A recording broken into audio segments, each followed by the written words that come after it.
Hello everyone and welcome to the Savage Report. I'm Andy Savage. It's being called the Savannah River Sellout. Just 2 weeks after Governor Nikki Haley returns from a $1,000 a plate fundraiser held for her in Atlanta, Georgia has suddenly given the go-ahead to dredge the Savannah River months after that permit was originally denied. The dredging will allow the Port of Savannah to jump ahead of Charleston when it comes to handling the bigger ships of the future. Business and political leaders we spoke to are shocked at what has happened. One group, Conservatives for Truth in Politics, made this TV commercial. The Port of Charleston, 280,000 South Carolina jobs, spread across every county in South Carolina, from the cargo that moves through Charleston Harbor. Rather than keep these jobs in South Carolina, Nikki Haley cut a backroom deal with the governor of Georgia, sending these jobs to Savannah. Georgia's governor has declared victory. Shouldn't South Carolina's governor be fighting to keep jobs in our state? Who gave the green light to dredge the Savannah River 2 weeks after Governor Haley's Georgia fundraiser? Members of our Department of Health and Environmental Control, or DHEC. This is the same board that Haley used her power as governor to knock off old members and bring in new members who had donated thousands of dollars to her campaign. The DHEC chairman, Alan Amsler, and another board member, Kenyon Wells, even let her use their private planes to fly to football games, including one in Georgia. Join us now to explain how this decision is going to impact on local jobs are Robert New, who's the president of the Charleston Port Services, and Gary Santos, a fourth-generation maritime executive. Robert, how will this decision to improve the Savannah port impact on your company? Andy, this is devastating, and we were just absolutely stunned. We were stabbed in the back. The net effect of this is when Georgia gets deep, we will become at least temporarily a second-tier port. We're not going to be a major port. The ports are 110 miles apart, and when they're deep, that was our major advantage over the Port of Savannah. So we'll have less ships, less jobs, less commerce, and this will have a dramatic impact throughout the entire state. Gary, you see it the same way? Jobs are going to be affected because of this decision to deepen Savannah's port?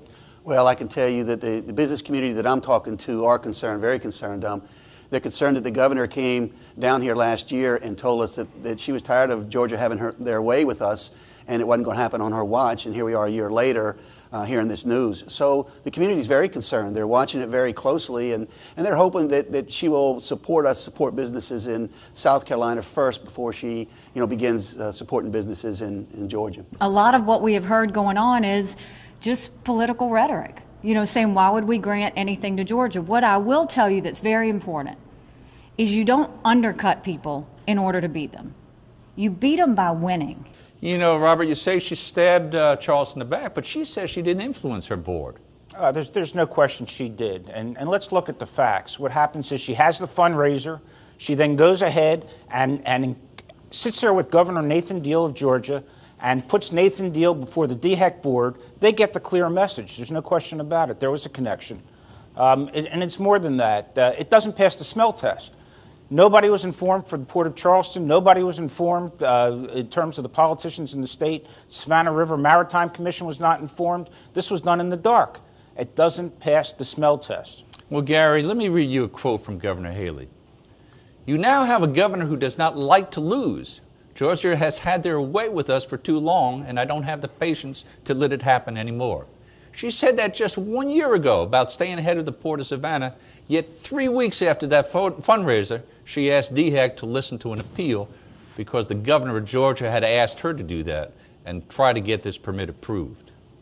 Well, I think that's what concerns the business community up here, is the fact that she made that statement and she seems to now have turned around. But what changed in that year? Well, we don't know, and I think that's the million-dollar question. I think that's what everybody wants to know. There's absolutely no change at all. Georgia has had their way with us, and we let them do it. We did not do anything with distribution centers. We did not do anything with dual rail. We did not get up and do anything about our ports. For 8 or 9 years, they sat and did nothing. I'm not going to let that happen on my watch. Did our governor work as aggressively to help our port here in Charleston by going to the federal government to get the funding to do the study to deepen our port?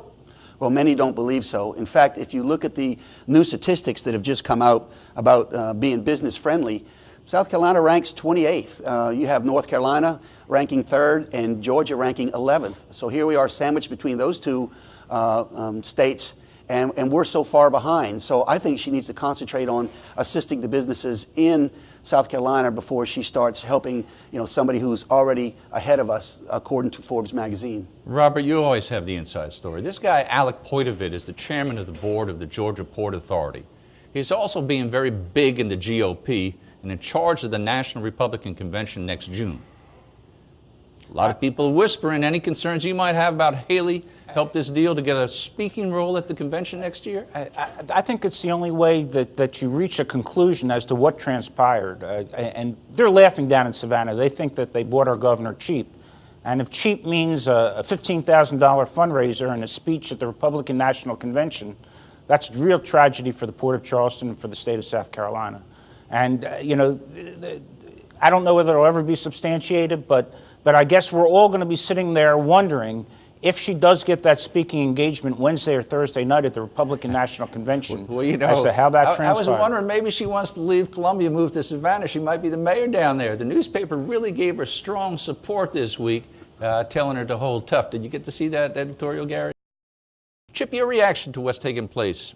Well, Andy, I'm just dismayed that DHEC moved so rapidly on the decision of such great importance to our entire state, not only importance to the river and the ecology of the river, the environmental concerns, but also the commerce across our state. Primarily, what concerns me is the aquifer there. The Middendorf aquifer is already severely impaired, Andy, and if we are not careful with all that dredging that's going to happen, we're going to lose water for a third of our state. That Middendorf aquifer is already down. The salinity is already invaded, and if you go 32 miles upriver and you cut a trench 10 feet deep into the aquifer, bad things happen. And if we lose all our water in that part of the state, that's going to be a very bad situation. And that's caused by what, Chip? The seawater coming upstream? The seawater will migrate into the aquifer. If you bust up the bottom of the Savannah River and you drill into the aquifer and the seawater can merge with the fresh water in the aquifer, all of a sudden everybody who's pulling water out of that aquifer is going to be pulling salt water. Can't drink it too well. It's going to not taste very good. It's pretty outrageous, and we've seen outrage from Republicans across the board. Our Senator Chip Campson, our Senator Larry Grooms, Harvey Peeler from the upstate. Did Governor Haley sell out South Carolina? Well, that's been said by others. I don't have enough direct knowledge to state one way or the other what happened. I read the news accounts of the law firm and having the fundraiser and then DHEC's hasty decision-making process, but I don't have enough evidence myself to state that. Let's cross party lines because I think we're all pretty united on this. Dick, you're up there in Columbia, and we've heard testimony at the State House from DHEC, the board there, that they were not influenced by Haley. Do you buy that? Not a bit. Now we don't have to go ancient history. Earlier this year, Nikki Haley wiped out the DHEC board and replaced them with her own appointees. And what do we know now about those appointees? The chairman of the board she appointed he and his family gave $50,000 in contributions to Nikki Haley's campaign and has flown her extensively on his private jet. Most recently, to the USC Georgia game, she and her husband and many of their staff people flew to the Georgia game on this guy's jet. So and several other members of the DHEC board were big contributors to her campaign. So what she does is she puts her political cronies on the DHEC board, wipes out decades of experience on that board, Republicans and Democrats, replaces them with the political cronies, and then goes to Georgia for this big fundraiser and comes back, and all of a sudden DHEC flips. I mean, Ray Charles could see what's going on here. This is pure political pay-for-play. What's the sad thing, and Chip understands the sad thing, is this has long-term economic impacts on the people in the low country, especially in Charleston, because she's helping Georgia create a port that's going to outcompete our port because she's giving them the assistance they need. And she doesn't care about South Carolina. She cares about Nikki Haley and how much money Nikki Haley can raise and how much influence Nikki Haley can have. Well, Chip, let's get back to something I wanted to ask you about earlier. Senator Tom Davis from down the Beaufort area, our friend Tom Davis, he's very concerned about the future of the Jasper port and whether or not this is going to kill any chance of a development in Jasper. Well, I don't think it's helping Jasper simply because this is getting Savannah online so quickly that while the channel being dredged would help the Jasper port, there's no neither state is moving forward with the development of the port facility there at Jasper.